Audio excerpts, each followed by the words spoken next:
जय माता दी, जय माँ काली। आप सभी को कैसे हैं आप सभी। आशा है कि आप सभी बहुत अच्छे होंगे और स्वस्थ होंगे। एक बार फिर से एक और नई जानकारी के साथ में मैं आप सभी का स्वागत करती हूँ आपके अपने YouTube चैनल काली माँ की बेटी में। तो अगर आप पहली बार मेरे इस चैनल पर आए हैं तो चैनल को सब्सक्राइब ज़रूर करिएगा, साथ ही बेल आइकन को प्रेस कर दीजिएगा ताकि आने वाली हर नई वीडियो का नोटिफिकेशन आप तक सबसे पहले पहुँचे। वीडियो में दी गई जानकारी अगर आपको पसंद आए तो वीडियो को लाइक करके अपना प्यार भरा आशीर्वाद मुझे भी ज़रूर दीजिएगा। आपका एक एक लाइक बहुत मायने रखता है। लाइक करने का कोई भी पैसा नहीं लगता है, तो आप वीडियो को लाइक ज़रूर करें। आज के वीडियो में हम बात करेंगे कि अगर आपको शरीर के इन हिस्सों में दर्द हो रहा है तो आपके ऊपर कौन सी दैवीय शक्ति की कृपा है और क्यों आपको शरीर के इन हिस्सों में दर्द होता है। ये सकारात्मक शक्ति का संकेत है या नकारात्मक शक्ति का संकेत है। बहुत सारे बच्चों के कमेंट आते हैं कि जब वो पूजा करने बैठते हैं, जब वो आसन पर बैठते हैं, जब वो अपनी माला उठाते हैं, कोई भी मंत्र जाप करते हैं तो उनको शरीर के कुछ हिस्सों में दर्द होता है। तो इस दर्द का क्या मतलब है? कहीं आपके ऊपर कोई नकारात्मक ऊर्जा तो नहीं है, या अगर सकारात्मक ऊर्जा है तो हम कैसे पहचानें? क्योंकि तंत्र क्रिया भी जब किसी व्यक्ति पर होती है तब भी वो शरीर के ही कुछ हिस्सों में अपनी जगह बनाती है। तो तंत्र क्रिया जब हमारे ऊपर की जाती है तब हमारे शरीर के किन हिस्सों में दर्द होता है, ये वीडियो मैं अलग बनाऊंगी, ये एक अलग विषय है। लेकिन आज की वीडियो में हम उन विषय पर बात करेंगे, उन शरीर के अंगों पर जोर देंगे जहाँ पर दैवीय शक्तियाँ विराजमान होती हैं। और अगर आपको भी शरीर के इन हिस्सों में दर्द है, चुभन है, तो आप समझ सकते हैं कि ये दैवी शक्ति का अंश है, ये ईश्वर की कृपा है। और आप बहुत ही जल्दी इस भौतिक जगत की उन सूक्ष्म चीज़ों को अनुभव कर पाएंगे जो एक साधारण इंसान नहीं कर सकता।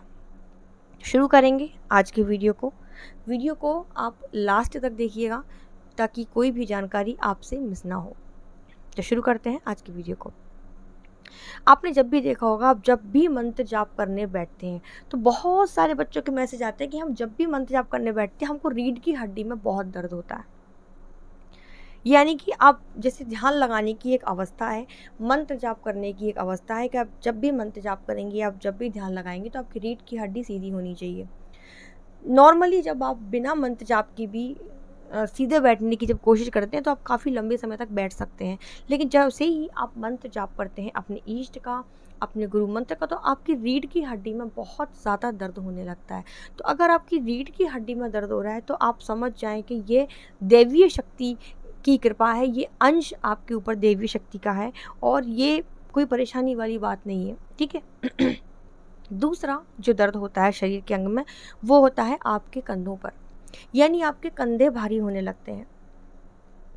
आप जब भी पूजा पाठ करने बैठेंगे, आप जब भी मंत्र जाप करेंगे तो आपको कंधों में बहुत ज़्यादा दर्द होगा। कंधों में आपको भारीपन लगने लगेगा, ऐसा लगेगा कि कोई बहुत भारी चीज़ आकर आपके कंधों पर बैठ गई है। तो इस संकेत से भी आप समझ सकते हैं कि आपके ऊपर दैवीय शक्ति की कृपा है, माँ काली की आपके ऊपर कृपा है, माँ दुर्गा की आपके ऊपर कृपा है, यानी दैवीय शक्ति आपके साथ है, कोई दिव्य शक्ति आपके साथ है। तीसरा होता है कि जब भी आप मंत्र जाप करने बैठेंगे तो आपको अपने पैरों के तलुओं पे झुनझुनी सी महसूस होगी, आपको आपके माथे पर झुनझुनी सी महसूस होगी, यानी आपको पूरे शरीर में अजीब सी झुनझुनी, जैसे सुई चुभ रही हो, एकदम से खुजली मच रही हो।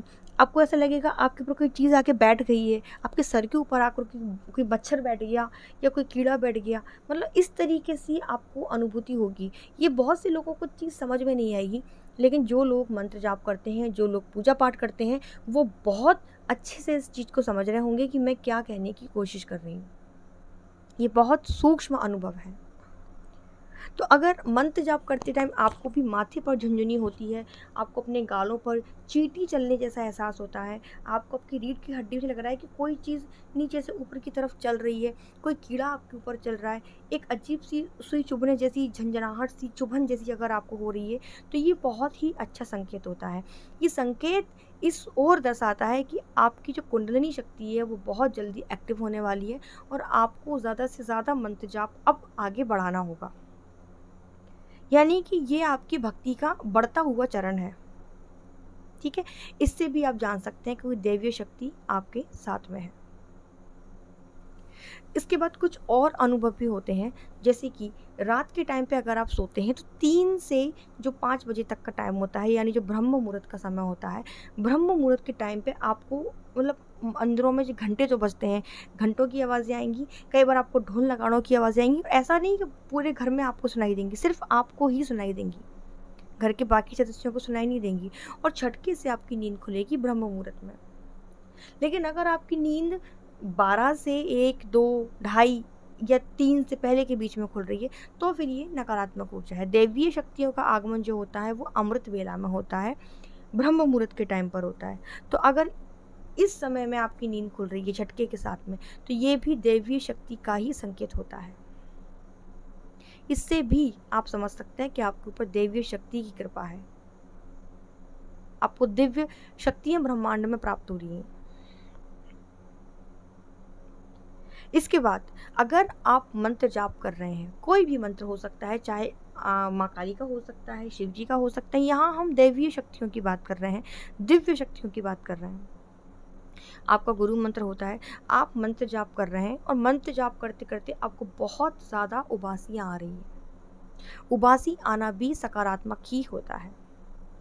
तो अगर आपको बहुत ज़्यादा उबासियाँ आ रही हैं, मंत्र जाप करते करते आपकी आँखों में से अपने आप ही आंसू निकल रहे हैं, अपने आप ही आँखों से पानी निकल रहा है, यानी एक तरफ आप उबासियाँ लिए जा रहे हैं और आपकी आँखों से पानी भी गिरता जा रहा है, भाव में आपको रोना आ रहा है, तो ये बहुत अच्छा संकेत है। ये संकेत है कि आपके ऊपर दिव्य जो शक्तियाँ हैं कृपा कर रही हैं और आप बहुत जल्दी ही अध्यात्म के एक और नए लेवल को पार करेंगे।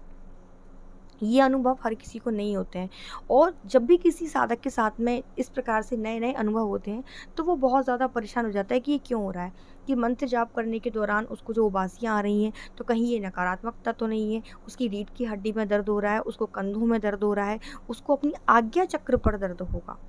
शक्ति जो स्थापित होती है वो आज्ञा चक्र पर होती है, तो आज्ञा चक्र पर आपको खिंचाव होगा, सर में दर्द होने लगेगा। कई बार तो ऐसी भी स्थिति आ जाती है मंत्र जाप करते टाइम कि आपको उल्टी जैसा महसूस होने लगता है, मतलब आपको लगेगा कि अभी आपको उल्टी हो जाएगी, वॉमिटिंग टाइप फील आपको होने लगता है। ये भी मंत्र जाप के कारण होता है, तो आपको बिल्कुल डरना नहीं है, बिल्कुल घबराने की ज़रूरत नहीं है।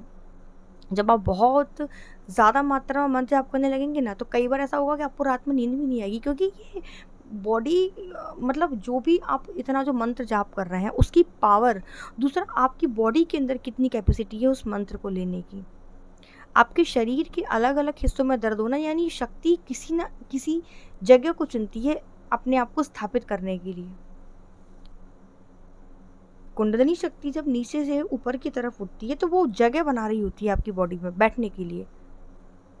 आज्ञा चक्र पे जब कोई भी शक्ति स्थापित हो जाती है ना पूर्ण रूप से, तब आप उस हर चीज़ को देख सकते हैं जो एक साधारण मनुष्य नहीं देख सकता, जिसको हम बोलते हैं दिव्य दृष्टि का खुलना, जिसको हम बोलते हैं कि कुछ चीज़ें होने वाली होती हैं और आपको उनका पहले से पूर्वानुभास हो जाता है।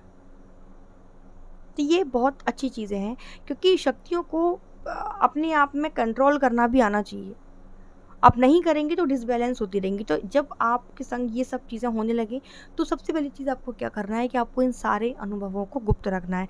ऐसा नहीं कि आप हर किसी को जाके बता रहे हैं कि हम मंत्र जाप कर रहे हैं तो हमको रीढ़ की हड्डी में दर्द हो रहा है, हमको सर में दर्द हो रहा है। एक स्थिति यहाँ तक आ जाती है कि जब आप मंत्र जाप करने अपने आसन पर बैठते हैं, आप जब आंखें बंद करते हैं और जब बिल्कुल आप डूब जाते हैं अपने मंत्र में, तो आप ध्यान में भी ऐसा महसूस करते हैं कि आप ज़मीन से ऊपर की तरफ उठ गए। ये अनुभव सबसे अच्छा अनुभव है। किस किस को ये अनुभव हुआ है कि जब भी वो ध्यान लगाते हैं वो अपने आप को ऐसा महसूस करते हैं वो धरती से ऊपर उठ गए, हवा में उड़ रहे हैं। ये बहुत छोटे छोटे और बहुत प्यारे अनुभव होते हैं। तो ये थी मेरी आज की जानकारी। आशा है मुझे ये वीडियो आपको पसंद आया होगा। वीडियो अच्छे लगे तो वीडियो को लाइक ज़रूर करिएगा, चैनल को सब्सक्राइब जरूर कर लीजिएगा। जल्दी ही मिलती है दूसरे वीडियो में, तब तक सभी को जय माता दी, जय माँ काली, बहुत सारा प्यार।